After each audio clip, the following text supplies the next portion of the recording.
আমাৰ মহানগৰী নহয়, এখন আমাৰ মৰাণ নগৰী। এখন মানুহ মাৰিব, শেষ কৰিব, ইয়াৰ সমাধান নাই। আমাৰ অসমৰ এই বানপানীটোৰ আমাৰ মেইন চহৰখন, আমাৰ যিখন মহানগৰী, ইয়াৰ দৃষ্টিগোচৰ নাই। ইয়াৰ মন্ত্ৰী হওক, MLA হওক, ইয়াৰ শাসন প্ৰশাসন কাৰো একো মতলব নাই। খালি ৰজা হ'ল আৰু নিজৰ মতে দেশ চলা।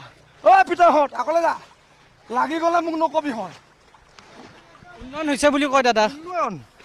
উন্নয়ন চাওক আপুনি বেলেগ দেশত, মোৰ দেশত উন্নয়ন নাপাব। মোৰ দেশত এয়া চাওক, ভেলি মানে কান্ধত লৈ যাব লাগিব, গাড়ীখনটো পেলাই দিব নোৱাৰো কাৰোবাৰ কাৰণেতো গাড়ীখন পেলাই দিব নোৱাৰো, মন্ত্ৰী MLA বিলাকৰ কাৰণে। আমাৰ মহানগৰী নহয়, এখন আমাৰ মৰাণ নগৰী।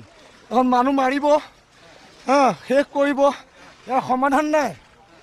আমাৰ অসমৰ এই বানপানীটোৰ আমাৰ মেইন চহৰখন, আমাৰ যিখন মহানগৰী, ইয়াৰ দৃষ্টিগোচৰ নাই। ইয়াৰ মন্ত্ৰী হওক, MLA হওক, ইয়াৰ শাসন প্ৰশাসন কাৰো একো মতলব নাই।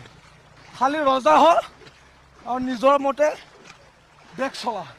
পিতাহঁত আগলৈ যা, লাগি গ'লে মোক নকবি হয়।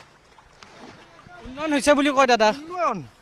উন্নয়ন চাওক আপুনি বেলেগ দেশত, মোৰ দেশত উন্নয়ন নাপাব। মোৰ দেশত এয়া চাওক, ভেলি মানে কান্ধত লৈ যাব লাগিব, গাড়ীখনটো পেলাই দিব নোৱাৰো কাৰোবাৰ কাৰণেতো গাড়ীখন পেলাই দিব নোৱাৰো, মন্ত্ৰী MLA বিলাকৰ কাৰণে।